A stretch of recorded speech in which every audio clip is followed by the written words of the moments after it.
Wisconsin, we grow many varieties of potatoes, and they go great in several recipes, including the one we're about to make today. I'm joined by Allie Carter with the Wisconsin Potato Growers Auxiliary. Allie, thank you so much for joining us. Well, thank you. I'm excited to be here. Yeah, and we're excited to have you. So tell us a little bit about what we're making today. Yes. Well, when I talk with people about potatoes, typically they think of savory dishes, which is wonderful.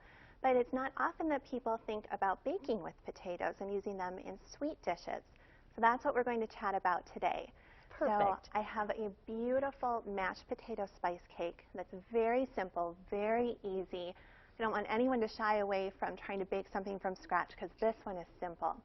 So obviously the star of our show is potatoes, and we use a cup of mashed potatoes in this cake. But you can go ahead and peel and boil and mash your potatoes for your ingredient. But I have one tip for everybody to make this a little bit easier, and that is actually using dehydrated potato flakes. Okay. So these reconstitute just within seconds, so you don't have to go through the trouble of boiling and mashing. Right. And you just follow the instructions on the back of the package, and within seconds you have what you need for this recipe. Wonderful. So along with the mashed potatoes, we just use your common cake ingredients. So there's flour, sugar, 3 eggs, a cup of milk. We do spice it up with some cinnamon and nutmeg, a little bit of butter. Mix that all up together and you put that in your cake pan. So again, really easy. Yeah. And this recipe works well in a 9x13 cake pan, but today I've chosen to use a bundt pan because I just think it's prettier. Yeah. So you put that in the oven for about 45 minutes at 350 degrees. Bring that out, let that cool before you frost it. And for frosting today, we did a caramel frosting, which too comes together really easily. And that's just brown sugar, butter, a little bit of milk. You bring that to a boil, take it off the heat, and you mix in your powdered sugar, and you're ready to frost.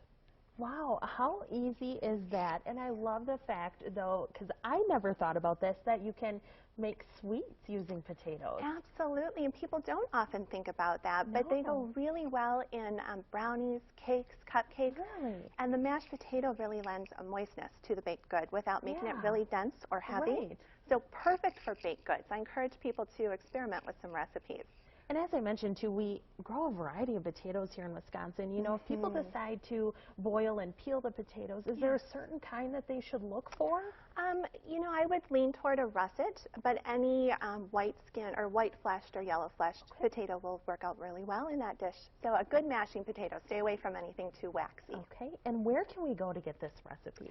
So you can find this recipe in 2 spots. You can go to eatwisconsinpotatoes.com, and the Wisconsin Potato Growers Auxiliary has a variety of really great recipes there, including this one.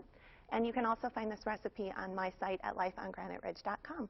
Wonderful. Allie, thank you so much for joining us. We really appreciate it. And you'll be able to find this recipe over at WSAW.com shortly after the show.